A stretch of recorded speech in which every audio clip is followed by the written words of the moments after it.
Today we solve example 6.7. A potentiometer, the length of its wire is 10 meter and resistance is 10 ohm. एक potentiometer है, उसका ये wire है जिसको हम क्या बोलते हैं बेटा, ए बी वायर। इस वायर की लेंथ कितनी है, 10 मीटर, और इस वायर का रेजिस्टेंस कितना है, 10 ओम आपके पास है। Is connected with A battery of EMF 2 volt. इसको एक बैटरी से कनेक्ट कर दिया, ये बैटरी है, और इस बैटरी का EMF कितना है, 2 वोल्ट आपके पास है।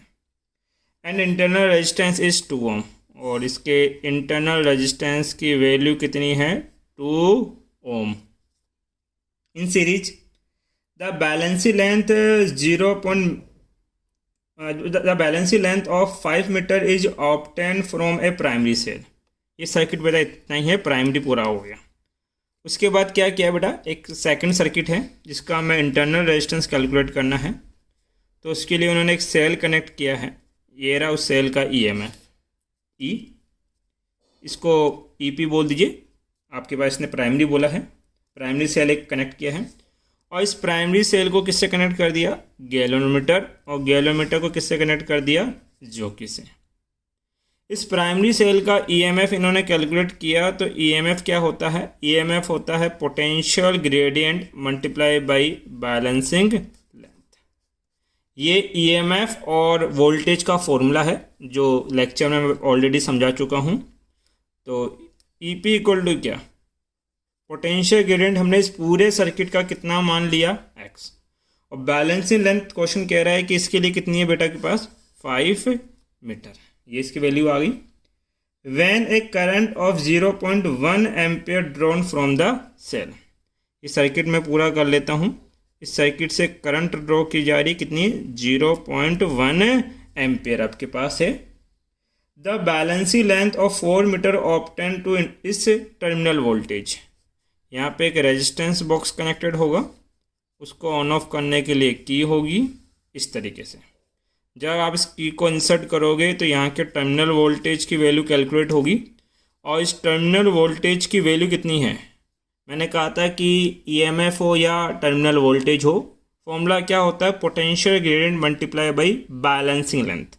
तो पोटेंशियल ग्रेडियंट तो x रहेगा, लेकिन टर्मिनल वोल्टेज के लिए बैलेंसिंग लेंथ कितनी गिवन है, 4 मीटर आपके पास गिवन है। Determine the internal resistance of the cell, ये जो सेल है इस सेल का इंटरनल रेजिस्टेंस कितना है, ये आपको कैलकुलेट करना है। सबसे पहले इस सर्किट को मैं एक्स्ट्रा ड्रॉ कर लेता हूँ। ये सर्किट कुछ ऐसा है, ये EP है, ये इसका इंटरनल रेजिस्टेंस बना देता हूँ, और ये रेजिस्टेंस बॉक्स जो रेजिस्टेंस ऑफर करेगा वो कितना बता देते हैं, R। यहाँ करंट कितनी होगी, I, तो फिर ये जो टर्मिनल वोल्टेज होगा वो कितना होगा, IR। तो मुझे ये चीज़ बताइए, ओम्स लॉ के अकॉर्डिंग I इक्वल टू कितना लिखा जा सकता है, I इक्वल टू होगा applied voltage upon total resistance, और रेजिस्टेंस 2 हैं और दोनों ही कौन से फॉर्म में कनेक्टेड हैं, सीरीज के अंदर। ये हो जाएगा small r plus capital R, cross multiply कर लीजिए तो IR plus I capital R equal to कितना, EP। IR तो एजिटी रखो, प्लस IR को क्या लिख सकते हैं, टर्मिनल वोल्टेज इक्वल टू कितना, EP। तो I small r equal to क्या हो जाएगा, EP माइनस V। इस केस में स्मॉल r का फॉर्मूला क्या बन जाएगा, EP माइनस V अपॉन में क्या, I। ध्यान दीजिए, अगर आपको इंटरनल रेजिस्टेंस चाहिए तो सबसे पहले आपको क्या पता होना चाहिए, जो सेल आपने लगाया उसका पोटेंशियल, वो हम लोग यहाँ से निकालेंगे। फिर क्या पता होना चाहिए, उसका टर्मिनल वोल्टेज, जिसकी वैल्यू हम यहाँ से कैलकुलेट करेंगे। और क्या पता होना चाहिए, करंट, और करंट हम पहले ही निकाल चुके हैं, कितनी होगी, 0.1 एम्पियर, ये क्वेश्चन ने दी है।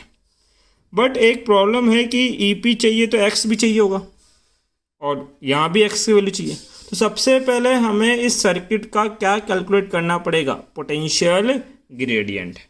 अब पोटेंशियल ग्रेडियंट के लिए हमने फॉर्मूला ड्राइव किया था कि x इक्वल टू कितना होता है, EP plus multiply by L upon R plus small R plus R dash. Clear है इतनी सी बात। ध्यान दीजिए, सॉरी, ईएमएफ जो आप अप्लाई कर रहे हो, तो ये ईएमएफ कितना है 2 अपॉन में आपके पास आर। आर क्या होता है, पोटेंशियोमीटर वायर का रेजिस्टेंस कितना है 10 plus small R. Small R क्या होता है बेटा आपके पास, internal resistance of this circuit कितना है 2 plus R dash. R dash होता है अगर हम लोग यहाँ पे रेजिस्टेंस बॉक्स कनेक्ट करवाता, सॉरी रियोस्टेट कनेक्ट करवाता, बट इसने कोई रियोस्टेट कनेक्ट नहीं करवाया, तो इस आर डैश की वैल्यू आप कितनी रखोगे 0 मल्टीप्लाई में आर कितना है 10 डिवाइड बाई लेंथ भी कितनी है बच्चा 10 से 10 कैंसिल आउट, ये कितना हो गया 2/12, जिसका मतलब है 1/6। तो x की वैल्यू आपके पास आ गई कितनी 1/6। सॉल्व आउट करें इस चीज़ को। आपके पास स्मॉल r क्या है sir, small r equal to होता है कितना आपके पास EP माइनस वी।